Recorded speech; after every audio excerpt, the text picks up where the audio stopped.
গতকাল রাত্রে আমরা এখানে বিরাট বড় ধরনের একটা ক্ষতিগ্রস্ত হই, যেটা আমাদের দ্বারা আসলে সহ্য করা খুবই কঠিন। আমি একদম নিশ্চয়ই গেছি ভাই। এখানে আমার 60 লক্ষ মাছ ছিল, পাবদা মাছ, শুধু সাদা মাছ ছিল 60,000, এভারেজ মিলায় সর্বনিম্ন 25 কোটি টাকার উপরে মাছ ছিল আমার। কিন্তু এখন একজন মাছ চাষি, আমার বাসা হলো ঝিকরগাছা থানার 10 নম্বর শঙ্করপুর ইউনিয়ন। আমার নাম আলফাজ। এখানে আমার এক ভাইপো আছে, আমার পার্টনার। তো আমাদের আঞ্চলিক ব্যবসা যেটা এখানে ঝিকরগাছা থানার ভিতরে, প্লাস উলুশি, আপনার কুচিমুড়া, তারপরে আপনার জামতলার পাশে সব জায়গায় আমাদের বড় ধরনের প্রজেক্ট আছে। টোটাল মিলে আমাদের 500-700 বিঘা প্রজেক্ট। এই প্রজেক্টের একটা পর্যায়ে আমাদের প্রজেক্টটার নাম AF মৎস্য খামার। আমরা গত বছর মাত্র এখানে এসেছি। এখানেও আমাদের এখন প্রায় 450-500 বিঘার কোলে প্রজেক্টটা। কিন্তু গতকালকে আমি রাত্রি 11:30টার সময় প্রজেক্টের থেকে ফোন গেছে যে ঘেরের অবস্থা খারাপ। আমি সমস্যা কি?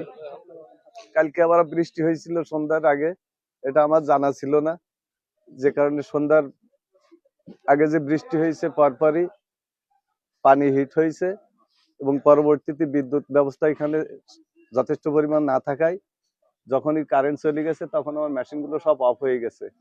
আসলে আমারও একটা ভুল ছিল যে আমার জেনারেটরের ব্যবস্থা রাখা উচিত ছিল, কিন্তু আমি সেভাবে নতুন প্রজেক্ট করার কারণে আমি সেভাবে পুঁজিটি কুলিয়ে উঠতে না পারার কারণে আমি জেনারেটরের ব্যবস্থা করতে পারিনি। তো কালকে আমি 11:30-12টার দিকে যখন আমি নিউজ পাইছি যে মাছের অবস্থা খারাপ, কারেন্ট চলে গেছে, আমি সাথে সাথে প্রজেক্ট ম্যানেজারের কাছে ফোন দিছি। আমার পাশে আছে সাগর আহমেদ। আমি বলেছি, বাপ আমি কিন্তু একদম ভিখারি হয়ে যাবো, তুমি আগে বিদ্যুৎ অফিসে ফোন দাও। আমার বলেছে কারেন্ট তো যায় না। আমি এই কথা বলার পরে আমি যখন বলেছে যে কারেন্ট নাই, তখন আমি সর্বোচ্চ চেষ্টা করার পরে ওনারা লোডশেডিং এর জন্য 1 ঘন্টা সময় চাইছে।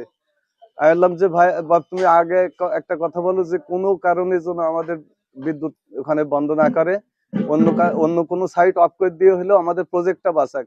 আমার এই প্রজেক্টে কয়েকশো লোকের কর্মসংস্থান, এখানে বেতনভুক্ত কর্মচারী আমার আছে, পার্মানেন্টলি আমার 30 জন লোক খাটে এখানে।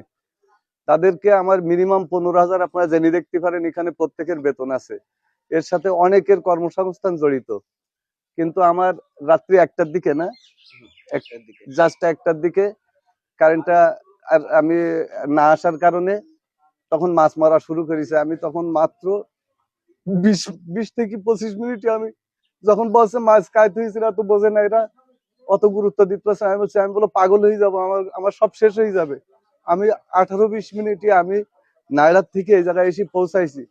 পৌঁছানোর সাথে সাথে এখানে যতগুলো মানে মেডিসিনের যে প্রস্তুতিগুলো নেওয়ার, এগুলো আমার সবসময় স্টক থাকে, আমি সবগুলোই ব্যবহার করেছি। অক্সিজেন, স্যালাইন, সমস্ত প্রযুক্তি ব্যবহার করার পরেও আমি মাছ আর ঠেকাতে পারিনি, কারণ মাছের অনেক চাপ। আমার এই সোমবারে মাছ সেল হওয়ার কথা, আপনারা দেখলে বুঝতে পারবেন এখানে সব 15 কেজির মাছ। কি কারণে আপনার এটা হতে পারে? এটা মূলত সবচেয়ে বড় সমস্যা, মিস্টেক যেটা হয়েছে সেটা হলো বিদ্যুতের কারণে। এটা হলো 1 নম্বর। এখানে সর্বনিম্ন এখন মাছ কেমন আছে আমি জানি না, তবে সর্বনিম্ন আমার 10 থেকে 12 কোটি টাকা আমি ক্ষতির মধ্যে ঢুকে গেছি অলরেডি। আর যদি এক্সেস কিছু ঘটি থাকে তাহলে সেটা আমার মানে আমার আইডিয়ার উপরে 10 থেকে 12 কোটি টাকার মাছ আমার অলরেডি নষ্ট হয়ে গেছে।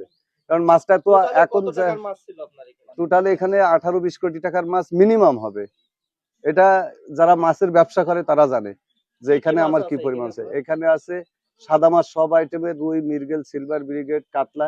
এখানে দেখতে পাবেন যে 3 কেজি, 3.5 কেজি, 4 কেজি, 5 কেজি ওজনের মাছ এখনো এখানে আছে, যা ওই মাছও যা আছে এখানে। এটাই যেখানে মাছ মরিছে এটাই 200 বিঘের উপরে আছে।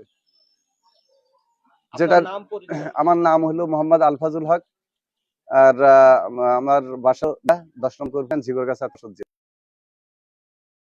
2 বছর আগে বিটিভিতে সরাসরি সাক্ষাৎকার আমার 19 মিনিট 39 সেকেন্ডের একটা ভিডিও আছে।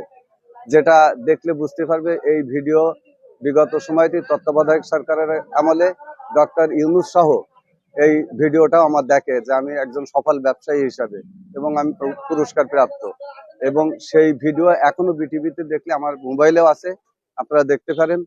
তারপরে আমি এই ধরনের ব্যবসা করছি, এই ব্যবসায় আমি অনেক ঋণ, আমার মহাজন আছে, যে মহাজনদের কাছ থেকে আমি মাল বাকি নিয়ে আসি, সঠিক সময়ে পরিশোধ করতে পারি।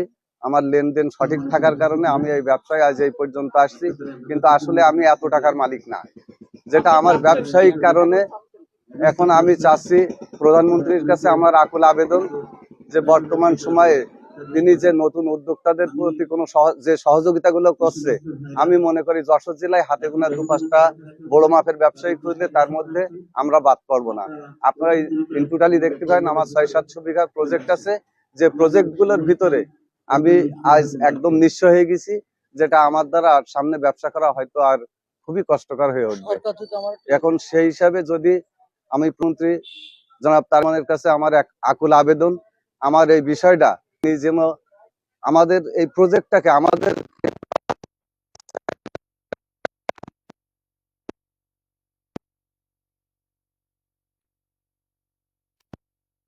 উন্নয়নের অগ্রগতিতে আমি আমার আপ্রাণ ভূমিকা আমি রাখবো, এবং আমাদের ব্যবসায়ের যথেষ্ট সততা আছে। তিনি আমাদের 18-20 বছরের ব্যবসায়িক অভিজ্ঞতা।